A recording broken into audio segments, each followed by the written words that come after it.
১৯৮৬ সালের ২৬ April Soviet ইউনিয়নের একটা সাধারণ রাত। মানুষ ঘুমাচ্ছিল, রাস্তা ছিল শান্ত, কারো কোনো ধারণা ছিল না কয়েক মিনিটের মধ্যেই পৃথিবীর ইতিহাস বদলে যেতে চলেছে। ইতিহাসের হারিয়ে যাওয়া সাম্রাজ্য, যুদ্ধ, বিপ্লব আর পৃথিবী বদলে দেওয়া ঘটনাগুলোর গল্প নিয়ে আপনি দেখছেন ইতিকথা। ইউক্রেনের ছোট্ট শহর প্রিপিয়াত। শহরটা তৈরি হয়েছিল একটা বিশেষ কারণে, Chernobyl nuclear power plant, Soviet ইউনিয়নের গর্ব, বিশ্বের সবচেয়ে পাওয়ারফুল নিউক্লিয়ার সিস্টেমসগুলোর একটি। কিন্তু সেই রাতেই এই পাওয়ার প্ল্যান্ট পরিণত হয় মানব ইতিহাসের সবচেয়ে ভয়ঙ্কর ডিজাস্টারগুলোর একটিতে। আজও মানুষ কেন সেখানে থাকতে পারে না? কেন পুরো শহরটা অ্যাব্যান্ডন্ড হয়ে গেছে? আর কেন কয়েক মিনিট দাঁড়ানো মানেই মৃত্যু? এই প্রশ্নগুলোর উত্তর জানতে হলে আমাদের ফিরতে হবে সেই রাতে। রাত 1:23। চেরনোবিলের রিঅ্যাক্টর নম্বর 4-এ তখন একটা টেস্ট চলছিল। এটা ছিল সেফটি টেস্ট। কাগজে কলমে তাই বলা হয়েছিল, কিন্তু বাস্তবে সবকিছু অলরেডি কন্ট্রোলের বাইরে চলে যাচ্ছিল। কন্ট্রোল রুমে বসে থাকা ইঞ্জিনিয়ার্সরা বুঝতেই পারেনি তারা ইতিহাসের সবচেয়ে ডেডলি মিস্টেকগুলোর একটা করতে চলেছে। রিঅ্যাক্টরটা ডিজাইন হয়েছিল ইনর্মাস পাওয়ার জেনারেট করার জন্য, কিন্তু এর ডিজাইনে ছিল ডেঞ্জারাস ফ্লস, খুবই ডেঞ্জারাস ফ্লস। সেই রাতে অপারেটরসরা রিঅ্যাক্টরের অনেকগুলো সেফটি সিস্টেম বন্ধ করে দেয়, কারণ টেস্ট কমপ্লিট করতেই হবে। উপর থেকে প্রেশার ছিল। সোভিয়েত সিস্টেম ফেলিয়ার পছন্দ করত না। কিন্তু সমস্যা শুরু হয় তখন, যখন রিঅ্যাক্টর আনস্টেবল হয়ে পড়ে, পাওয়ার লেভেল দ্রুত কমতে শুরু করে, ইঞ্জিনিয়ার্স প্যানিক করতে শুরু করে। তারা পাওয়ার আবার বাড়ানোর চেষ্টা করে, কিন্তু সেই সিদ্ধান্তই ডিজাস্টারকে আরও কাছে নিয়ে আসে। রিঅ্যাক্টরের ভেতরে তখন টেম্পারেচার বাড়ছিল, প্রেশার বাড়ছিল। কিন্তু কন্ট্রোল রুমে বসে থাকা অনেকেই এখনো বুঝতে পারেনি তারা আসলে একটা টিকিং বম্বের ওপর বসে আছে। তারপর রাত 1:23:40। একটা বাটন চাপা হয়, ইজি 5 বাটন। এটা এমার্জেন্সি শাটডাউন বাটন ছিল।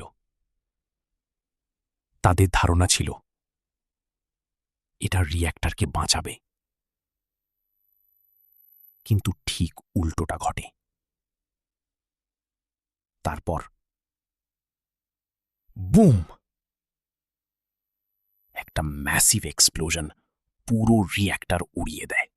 আর সেই রাতেই ইতিহাস বদলে যায়।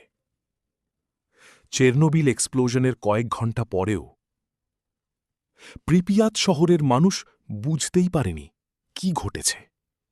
সকালে মানুষ স্বাভাবিকভাবেই কাজে যাচ্ছিল, বাচ্চারা স্কুলে যাচ্ছিল, বাস চলছিল, দোকান খোলা ছিল, কিন্তু পুরো শহরের বাতাস তখন রেডিও অ্যাক্টিভ হয়ে গেছে। ইনভিজিবল ডেথ ধীরে ধীরে সবার শরীরে ঢুকছিল। সবচেয়ে টেরিফাইং বিষয় হল, অথরিটিস তখনও পুরো সত্যটা পাবলিকলি স্বীকার করেনি। মিনওয়াইল চেরনোবিল প্ল্যান্টের ভেতরে সিচুয়েশন আরও খারাপ হচ্ছিল। আগুন এখনও জ্বলছিল, রেডিয়েশন লেভেল আনইম্যাজিনেবল পর্যায়ে পৌঁছে গিয়েছিল।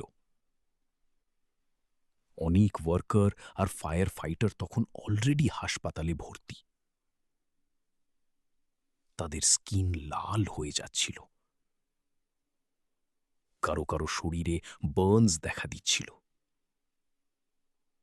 কিন্তু এগুলো সাধারণ বার্নস ছিল না। রেডিয়েশন তাদের শরীর ভিতর থেকে ডিস্ট্রয় করছিল। অনেকেই মেটালিক টেস্ট অনুভব করছিল। কারো মাথা ঘুরছিল, কারো ননস্টপ ভমিটিং হচ্ছিল। ডক্টরসরাও প্রথমে পুরো সিচুয়েশন বুঝতে পারেনি, কারণ এত বড় নিউক্লিয়ার ডিজাস্টারের জন্য কেউ প্রিপেয়ার্ড ছিল না। এদিকে রিয়্যাক্টরের আগুন থেকে রেডিও অ্যাক্টিভ পার্টিকলস বাতাসে ছড়িয়ে পড়ছিল। বাতাস সেই পার্টিকলস নিয়ে ইউক্রেনের বাইরে ছড়িয়ে দিতে শুরু করে। কিন্তু পৃথিবী প্রথমে চেরনোবিল সম্পর্কে জানতে পারেনি সোভিয়েত ইউনিয়নের মাধ্যমে। পুরো ঘটনা অ্যাক্সিডেন্টালি ধরা পড়ে অন্য দেশে।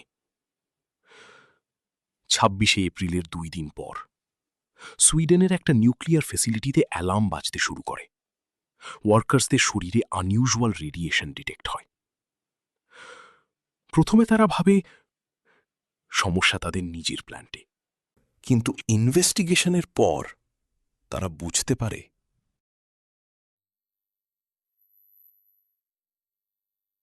রেডিয়েশন বাইরে থেকে আসছে।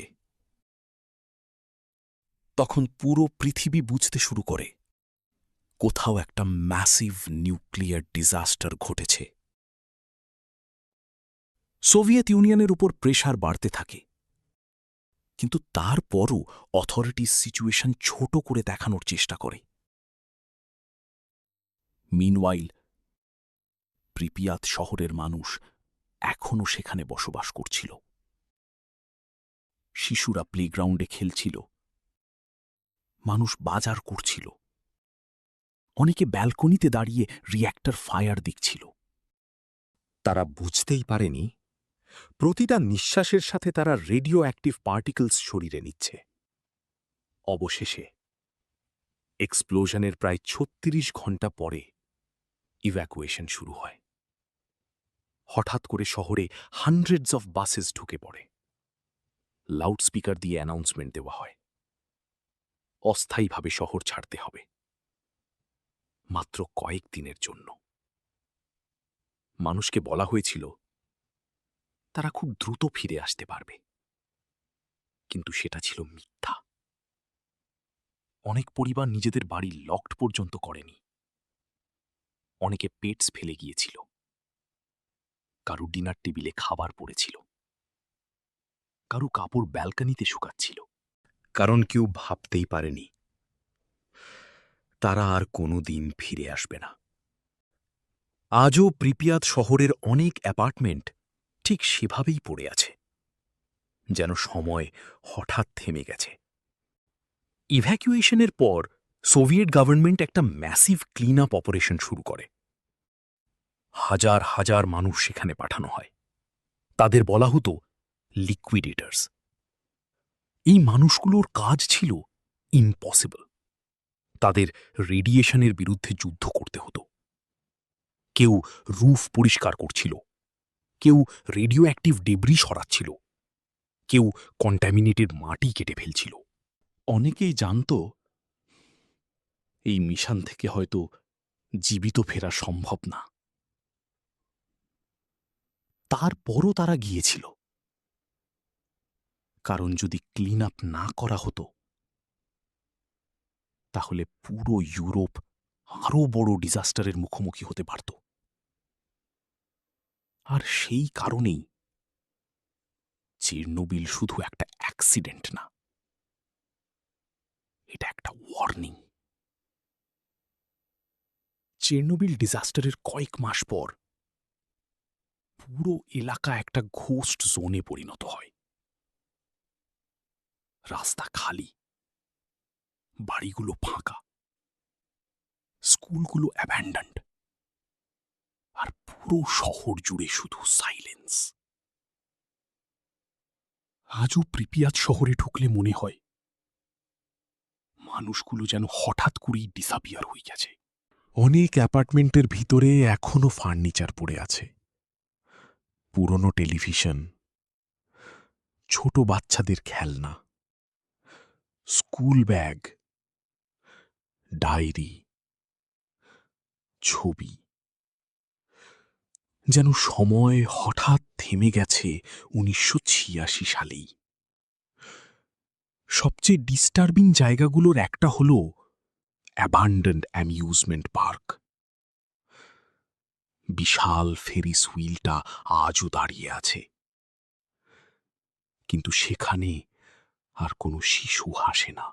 আইরনিক্যালি, পার্কটা খোলার কথা ছিল এক্সপ্লোশনের কয়েকদিন পর, কিন্তু তার আগেই পুরো শহর ইভ্যাকুয়েট হয়ে যায়। আজ ফেরিস হুইলটা শুধু একটা সিম্বল, হিউম্যান ফেলিয়ারের সিম্বল।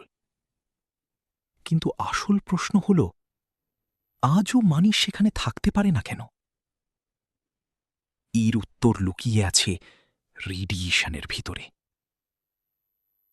রেডিয়েশনকে দেখা যায় না, শোনা যায় না, গন্ধ পাওয়া যায় না, কিন্তু এটা ধীরে ধীরে মানব শরীর ডিস্ট্রয় করতে পারে। চেরনোবিলের কিছু এলাকায় আজও রেডিয়েশন ডেঞ্জারাসলি হাই, বিশেষ করে রিয়্যাক্টরের কাছাকাছি। কিছু জায়গায় কয়েক মিনিট দাঁড়ালেই লিথাল এক্সপোজার হতে পারে। সবচেয়ে ফেমাস ডেঞ্জারাস অবজেক্টগুলোর একটা হল দি এলিফ্যান্টস ফুট। এটা ছিল মেল্টেড নিউক্লিয়ার ফিউল আর রিয়্যাক্টর মেটেরিয়ালসের একটা ম্যাসিভ রেডিও অ্যাক্টিভ মাস। এক্সপ্লোশনের পর এটা তৈরি হয়েছিল। ১৯৮৬ সালে এর কাছে কয়েক মিনিট দাঁড়ানো মানেই অলমোস্ট সার্টেন ডেথ ছিল। সায়েন্টিস্টদের প্রোটেক্টিভ গিয়ার পরে সেখানে যেতে হতো, তাও খুব অল্প সময়ের জন্য। কারণ রেডিয়েশন মানুষের ডিএনএ পর্যন্ত ডিস্ট্রয় করতে পারে। চেরনোবিল শুধু মানুষকে অ্যাফেক্ট করেনি, প্রকৃতিকেও বদলে দিয়েছিল। এক্সপ্লোশনের পর আশেপাশের ফরেস্ট লাল হয়ে যায়, গাছ মারা যেতে শুরু করে। এই জায়গাটা পরে পরিচিত হয় রেড ফরেস্ট নামে, পৃথিবীর সবচেয়ে কন্ট্যামিনেটেড জায়গাগুলোর একটা। কিন্তু সারপ্রাইজিংলি, মানুষ চলে যাওয়ার পর ওয়াইল্ড লাইফ আবার ফিরে আসতে শুরু করে। আজ চেরনোবিল এক্সক্লুশন জোনে উলভস আছে, ডিয়ার আছে, ফক্স আছে, এমনকি বেয়ার্স পর্যন্ত দেখা গেছে। এটা একটা স্ট্রেঞ্জ প্যারাডক্স তৈরি করেছে।